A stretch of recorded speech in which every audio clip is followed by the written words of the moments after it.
Baiklah, di sini saya akan menjawab pertanyaan nomor 1 pada jurnal 3. Di sini saya mengambil referensi jurnal dari jurnal penelitian hasil hutan, yaitu pengaruh suhu ekstraksi CO2 superkritis terhadap hasil lilin jarum Pinus radiata. Nah, pada masalah yang pertama yaitu kelarutan senyawa ini dalam CO2 superkritis menurun ketika suhu ekstraksi meningkat. Nah, pada jurnal referensi yang saya ambil terdapat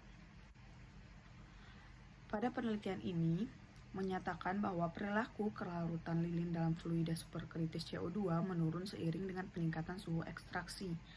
Dia juga menyebabkan bahwa lilin yang diekstraksi superkritis diendapkan dalam perangkap dingin dengan menurunkan suhu hingga 0 Celcius. Pada tekanan menengah 7 MPa, menurunkan suhu hingga 0 derajat Celcius menyebabkan penurunan kelarutan lilin dalam cairan superkritis CO2.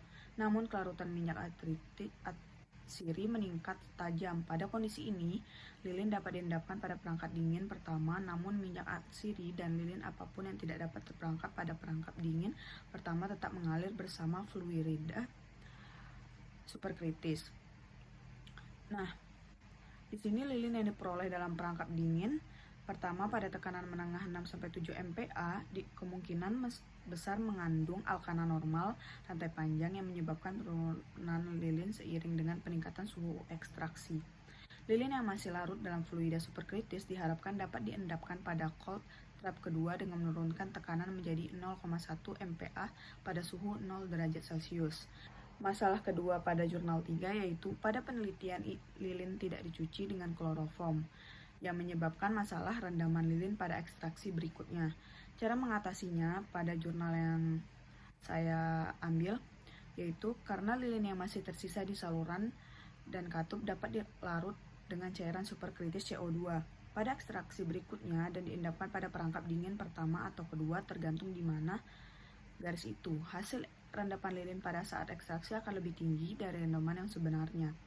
Pada penelitian ini menyebutkan bahwa pada suhu ekstraksi di atas 50 derajat Celcius, kelarutan klorofil dalam fluida superkritis CO2 meningkat seiring dengan meningkatnya suhu ekstraksi. Pada suhu ekstraksi 72 derajat Celcius, lebih banyak klorofil yang dapat larut dalam cairan superkritis CO2 dan diendapkan pada perangkap dingin pertama.